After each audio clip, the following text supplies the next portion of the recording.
بسم اللہ الرحمن الرحیم، السلام علیکم ورحمۃ اللہ وبرکاتہ۔ امیر المومنین حضرت علی رضی اللہ تعالیٰ کے دور میں کچھ افراد ایسے تھے کہ جو بظاہر دیکھنے میں بڑے نمازی، پرہیزگار، صوم و صلات کے پابند، کنٹینیو روزے رکھنے والے، کنٹینیو عبادات کرنے والے، لمبی لمبی داڑھیوں والے، اور پورا اسلامک جس کو حلیہ آپ کہہ سکتے ہیں اس حلیے کے پابند اور پرہیزگار، متقی، پورے کے پورے دین پر چلنے والے،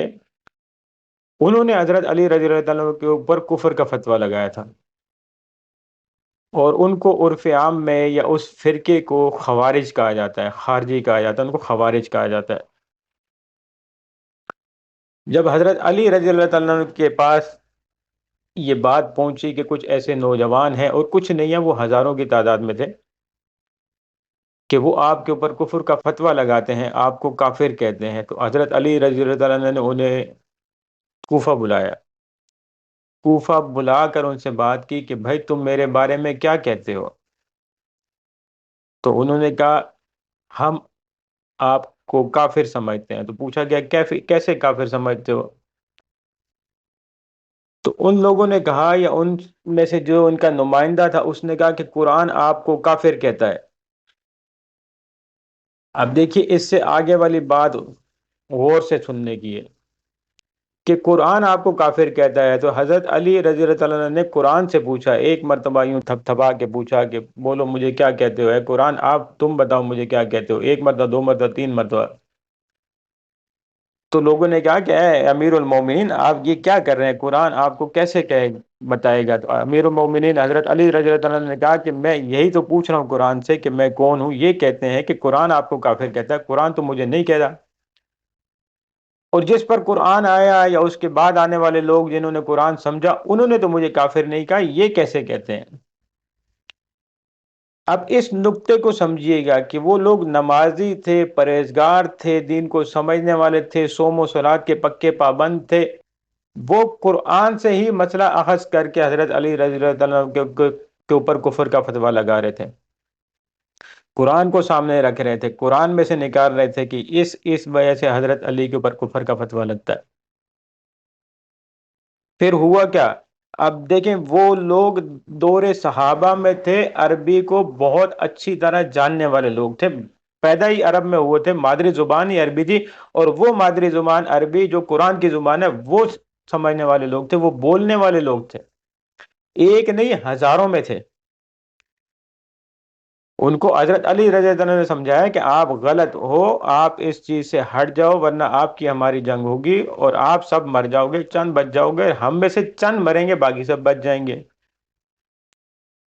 پھر ہوا یہی، ان خوارج کے خلاف حضرت علی رضی اللہ عنہ نے جنگ کی، اور ان میں سے اکثریت مطلب ہزاروں میں سے کوئی 8 10 15 لوگ بچے جو بھاگ گئے، باقی سب کے سب قتل ہو گئے۔ اب آپ یہ سوچ سکتے ہیں کہ حضرت علی رضی اللہ عنہ نے امیر المومنین ہونے کے بعد بھی ایسے لوگوں کے خلاف جنگ کی اور ان کو قتل کیا کہ جو نمازی، پرہیزگار، صوم و صلات کے پابند تھے اور بہت ہی متقی لوگ تھے۔ وجہ کیا بنی؟ کہ انہوں نے قرآن کو اپنی عقل سے سمجھنے کی کوشش کی۔ آج بہت سارے لوگ اٹھتے ہیں اور کہتے ہیں کہ مولوی ہمیں منع کرتا ہے کہ تم قرآن کو خود مت پڑھو، گمراہ ہو جاؤ گے۔ تو مولوی آج تو نہیں منع کر رہا، یہ منع حضرت علی رضی اللہ تعالیٰ عنہ نے اپنے دور میں ان لوگوں کو بھی کہا تھا کہ تم قرآن کو غلط سمجھ رہے ہو۔ آپ مجھے یہ بتائیں کہ وہ لوگ اس وقت جو عربی جن کی مادری زبان تھی، اور وہی زبان جو قرآن میں لکھی گئی ہے، وہی زبان آج کل کی عربی میں، اور اس عربی میں گرامر کا فرق ہو سکتا ہے لیکن وہ وہی زبان بولنے والے تھے، وہ قرآن کو خود سے پڑھ کر سمجھنے میں خطا پر ہو سکتے ہیں۔ تو آج ایک شخص جس نے کبھی زندگی میں عربی پڑھی ہی نہیں ہے، اس کو گرامر کا نہیں پتا، اس کو جو آیات نازل ہوئی ہیں ان کی شان نزول کا ہی نہیں پتا کہ یہ کس لیے نازل ہوئی، ان کے مراد کون سے لوگ تھے، وہ اگر کھڑا ہو کے خود سے قرآن پڑھنے لگے اور دوسروں پر فتوے جھاڑنے لگے اور ان سے مسائل اخذ کرنے لگے، تو کیا وہ خطا پر جا سکتا ہے کہ نہیں جا سکتا؟ 100% جا سکتا ہے۔ اسی لیے علماء کہتے ہیں کہ آپ قرآن کو ضرور پڑھیں لیکن ہدایت کے لیے پڑھیں، مسائل اخذ کرنے کے لیے نہیں پڑھیں۔ مسائل اخذ کرنے کے لیے اگر آپ کو قرآن پڑھنا ہے تو پھر آپ کو پوری جو تعلیم ہے شریعت کی وہ حاصل کرنی پڑے گی. اس لیے علماء پہ الزام لگانا کہ وہ روکتے ہیں قرآن پڑھنے سے، یہ بالکل صحیح بات نہیں ہے. وہ قرآن پڑھنے سے نہیں روکتے ہیں آپ کو، وہ آپ کو اس لیے روکتے ہیں کہ آپ بھی کہیں نہ جائیں، اسی غلطی کی طرف نہ چلے جائیں جو اس وقت کے ان لوگوں نے کی تھی،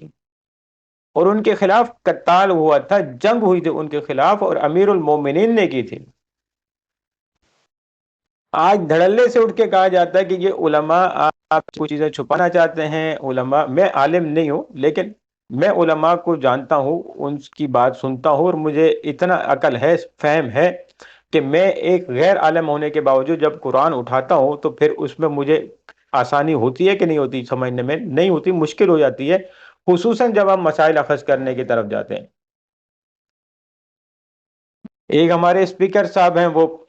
ان کے متعلق میں نے کافی ویڈیوز، دو تین ویڈیوز بھی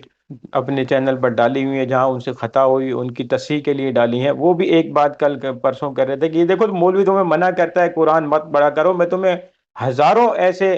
یورپ میں لوگ دکھا سکتا ہوں کہ جنہوں نے قرآن پڑھا اور انہوں نے ہدایت حاصل کی، وہ مسلمان ہوئے اور ان کی کانفرنسز ہوتی ہیں. آپ 100% ٹھیک کہہ رہے ہیں،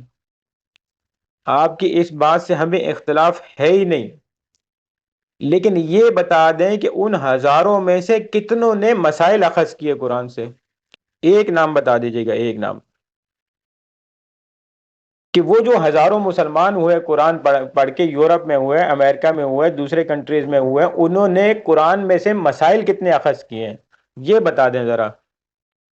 ہم آپ سے یہی عرض کرتے ہیں، علماء آپ سے یہی عرض کرتے ہیں کہ مسائل اخذ کرنے کی کوشش مت کریں. مسائل اخذ کرنے کی کوشش کریں گے تو گمراہ ہوں گے، پھر اسی طرح نئے نئے فرقے وجود میں آئیں گے.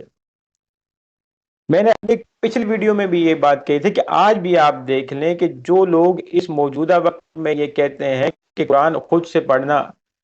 ضروری ہے تاکہ آپ مسائل کو سمجھ سکیں یا اپنی رائے قائم کر سکیں، ان کے جو بڑے بڑے رہنما ہیں، ان میں آپ غامدی صاحب کو دیکھ لیں، آپ مودودی صاحب مرحوم چلے گئے اس دنیا سے، آپ ان کو دیکھ لیں. موجودہ جو حیات ہیں اس میں مرزا محمد علی کو دیکھ لیں، ایک اور ہے وہ شیخ محمد کے نام سے، اس کو دیکھ لیں، ساحل ادیم صاحب کو دیکھ لیں، اور سب کو دیکھ لیں. تو کیا یہ سب قرآن خود پڑھنے کے باوجود کسی ایک نقطے پہ اکٹھے ہوئے ہیں؟ نہیں ہو سکے، سیدھی سی بات ہے. انجینئر صاحب ساحل ادیم کی تنقید کرتے ہیں، انجینئر صاحب رد کرتے ہیں غامدی صاحب کا، انجینئر صاحب رد کرتے ہیں مودودی صاحب کا کہیں نہ کہیں جا کر. پھر ایک اسحاق جھالوی صاحب بھی تھے، ان کا بھی انتقال ہو گیا، اللہ ان کی مغفرت فرمائے. یہ سب ایک دوسرے کا رد کرتے ہیں، کہتے تو یہی ہے کہ بھائی ہم قرآن خود پڑھ کے خود سمجھتے ہیں، لیکن پھر بھی آپ ایک دوسرے کا رد کیوں کرتے ہیں؟ کوئی عقل میں آنے والی بات ہونی چاہیے نا، کہ جب ہم سب مسلمان قرآن کو سمجھ کر ان سے مسائل اخذ کر سکتے ہیں، اتنا آسان ہے، تو پھر آپ لوگ ایک دوسرے کا رد کیوں کرتے ہیں؟ پھر یہ بھی بتا دیں انجینئر صاحب یا دوسرے لوگ جو اس طرح کی بات کرتے ہیں، کہ انجینئر صاحب سے میں پوچھ لیتا ہوں کہ آپ جب کہتے ہیں لوگوں کو کہ قرآن کو خود پڑھو، احادیث کو خود پڑھو، اس سے مسائل اخذ کرو، کسی تقلید کی یا کسی سے پوچھنے کی ضرورت نہیں، تو جو لوگ انٹرویوز آپ کا آ کر لیتے ہیں،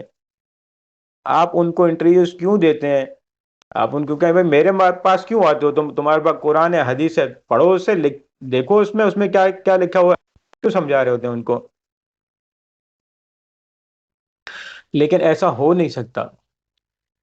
جتنے دماغ اس خود سے استعمال ہوں گے، جتنے دماغ خود سے استعمال ہوں گے، خود خریدیں گے، احادیث کو خریدیں گے، قرآن کو کھولیں گے، ہدایت لینے کے علاوہ مسائل اخذ کرنے کے لیے جب جائیں گے ان معاملات میں، تو اتنے ہی زیادہ فرقے پیدا ہوں گے. اس لیے علماء آپ سے عرض کرتے ہیں، آپ سے کہتے ہیں کہ آپ بے شک قرآن کو ترجمے کے ساتھ پڑھیں، لیکن جب آپ کسی مسئلے میں پھنستے ہیں، کسی چیز کی آپ کو سمجھ میں نہیں آتی ہے، تو آپ علماء سے رجوع کرنے، ورنہ آپ گمراہی کی طرف جائیں گے. گمراہی کا مقصد کوئی کفر نہیں ہوتا، گمراہی کا مقصد یہ ہوتا ہے کہ آپ سیدھے رستے سے ہٹ کے دوسرے راستے پہ جائیں گے تو آپ راہ گم کر دیں گے، آپ گمراہی کی طرف جائیں گے۔ وہ یہی رہا ہے، ان سب کے بھی نقطۂ نظر اپنے اپنے ہی ہے، ہر ایک اپنی اپنی بات بیان کرتا ہے، کسی ایک نقطے پر کوئی بھی نہیں آ سکا۔ تمام ایسے لوگ جنہوں نے یہ بات کی وہ ایک نقطے پر نہیں آ سکے ہیں۔ امید ہے کہ اس ویڈیو میں بھی آپ کو بات سمجھ میں آئی ہوگی۔ اللہ سے یہی خواہش ہے میری کہ آپ کو بات سمجھ میں آ جائے۔ السلام علیکم ورحمۃ اللہ وبرکاتہ۔